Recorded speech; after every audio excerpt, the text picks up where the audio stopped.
cocok nih, Kang Acel. Siap. Minum dulu ya bentar. Siap. Sambil minum. Kan saya juga baru belajar jadi orang tua nih, Kang Acel. Punya anak kecil-kecil lah gitu. Ya, Ji. Kalau zaman dulu kan orang tua, anak itu kayaknya udah takut dulu sama orang tua gitu kan. Tapi zaman sekarang nih kan treatmentnya beda nih. Ya. Katanya anak nggak boleh dimarah-marahin kayak zaman dulu gitu.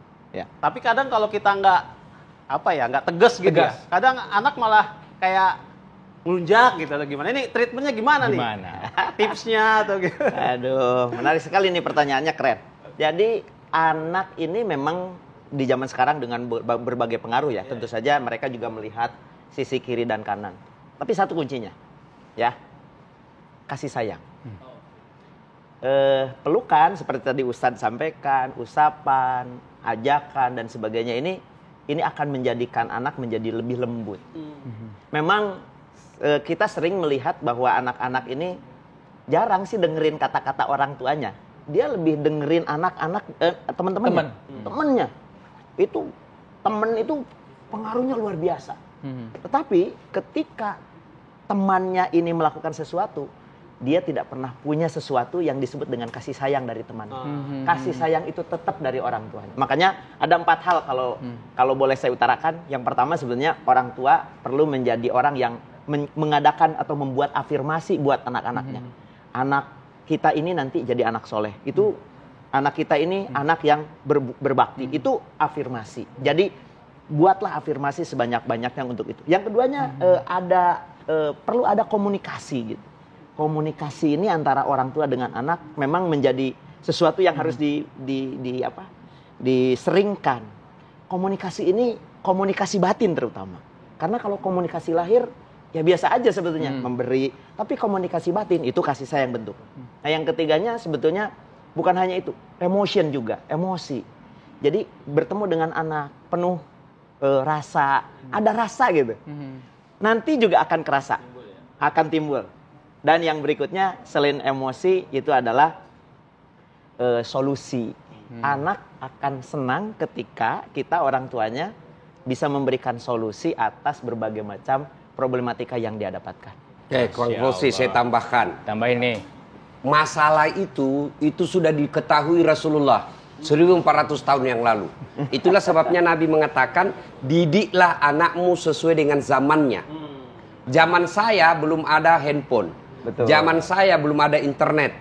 Pasti cara dan pola mendidik orang tua saya beda dengan sekarang. Maka ibu saya selalu bilang, pasti mama sakit kepala kalau mau mendidik cucu seperti saya kecil, nggak bisa. Maka dididik disitulah perlu ilmu. Maka jadi ayah itu tidak ujuk-ujuk langsung aja punya ayah. Tidak, harus punya ilmunya. Tanya diri kita masing-masing. Ketika kamu antar anakmu turun dari motor, kau peluk enggak? Paling jabat tangan, itu pun jabat tangan enggak diajari cium tangan. Dia enggak cium tangan anak-anak kita sekarang gini-gini aja. Padahal begini itu ya sudah mulai tegur. Itu sudah mulai ditegur pada saat itu. Ya. Kemudian dia pulang rumah, apa bapaknya langsung sambut anaknya di pintu? Kalau ada di rumah, gunakan waktu untuk sambut anakmu. Masya Allah. Kadang-kadang Memang tepi ini kamar, berat. Ustaz, ya? Memang ini berat, tapi bonusmu 15-20 tahun yang akan datang, kamu lihat anakmu menjadi sukses, kamu tidak setengah mati usia pensiun. Ketika kalian sudah usia senja, anak pertama ngajak umroh. Masya Allah. Anak kedua ngajak ke Paris. Anak ketiga ngajak lagi pergi umroh. Masya Allah. Kenapa? Hasil kerjamu yang 20 tahun. Insya Allah, tidak mungkin Allah abaikan jeripayamu mendidik anakmu kalau kau didik dengan baik. Dan juga apa hubungannya dengan anak? Ketika dikubur, kata Nabi, 3 aja lagi yang bisa menolongmu. Semua putus. Satu di antaranya, anak yang soleh dan soleha.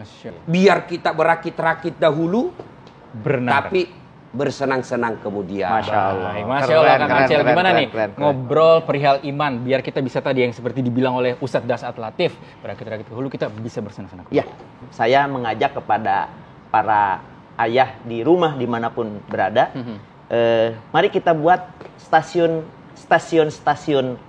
kenangan bersama anak-anak kita. Stasiun kenangan. Jadi stasiun ini kan tempat berhenti. Mereka pasti akan memiliki cara tersendiri untuk mengenang kita. Tapi momentum itu harus kita ciptakan. Oke, anak usia 3 tahun kita bikin kenangan apa? Itu yang saya maksud stasiun kenangan. Jangan sampai kenangannya horor. Iya, jangan. Harus ciptakan. Ada orang tua begitu. Jangan. Ada. Begitu dia tahu bapaknya mau datang jam 4, bingung. Wih, bapak mau datang, mati kita. Apa yang mau dicapai dengan orang tua yang ditakuti anak seperti ini? Yang enak kan, oh sebentar lagi bapak saya pulang. Dia tungguin betul di depan. Itu kenapa? Karena dia sudah berhasil menciptakan stasiun yang enak di rumahnya. Betul, Ustaz. Sekalian Ustadz bisa sekaligus menyimpulkan, sekaligus kalian berdiri begitu ya, topik kita pada hari ini. Alhamdulillah. Salah satu yang bisa menyelamatkan kita ketika sudah di alam kubur kelak adalah anak yang soleh dan soleha. Saudaraku, tidak mungkin anak saya bisa jadi wali kota tidak pernah ikut pilkada. Dan tidak mungkin anak saya jadi polisi dan tentara kalau dia tidak pernah mendaftar di kepolisian dan tentara. Begitu sulitnya mencapai itu semua. Tapi demi Allah, tanpa polisi, tanpa tentara, tanpa pilcaleg, tanpa pilkada, anak kita bisa menjadi soleh dan soleha. Maknanya adalah untuk menjadikan kita anak-anak yang soleh dan soleha di rumah jauh lebih ringan daripada menjadikan anak kita tentara dan polisi serta dokter. Tapi untuk mencapai itu perlu perjuangan, bukan dana. Tapi perjuangan dan pengorbanan. Satu di antara pengorbanan itu adalah pengorbanan waktu. Pentingnya waktu dalam rumah tangga, dalam kehidupan apapun. Sehingga Allah mengabadikan sebuah surah yang bercerita tentang waktu. Wal asar, demi masa. Sesungguhnya manusia dalam keadaan merugi kecuali mereka yang nasihat menasehati dalam kebaikan. Mereka yang beriman dan mereka yang sabar dalam kebaikan dan nasihat menasihati dalam kebaikan. Saudaraku, mari jadikan anak kita menjadi ladang amal untuk akhirat. Bahasa ekonominya, jadikan anakmu investasi dunia sampai akhirat. Dan hebatnya lagi, jerih payah kita mendidik anak tidak ada yang sia-sia. Sudah kudidik Ustadz dengan sebaik-baiknya, ternyata tidak sesuai harapan. Memang hidayah datang dari Allah, bukan dari ulama. Hidayah datang dari Allah. Itulah Allah memberikan kita sebuah doa yang Allah titipkan dalam Al-Quran. Allahumma Rabbi habli minas solihin. Ya Allah, berikan hamba anak yang saleh. Bapak-bapak, ibu-ibu pasti rajin berdoa. Tapi di mana status? Pergi anaknya sekolah update status. Ya Allah, lindungi anakku. Sibuk nak Tuhan membaca statusmu. Semoga ada manfaat. Saya Dasat Latif. Assalamualaikum warahmatullahi wabarakatuh. Masya Allah. Jadi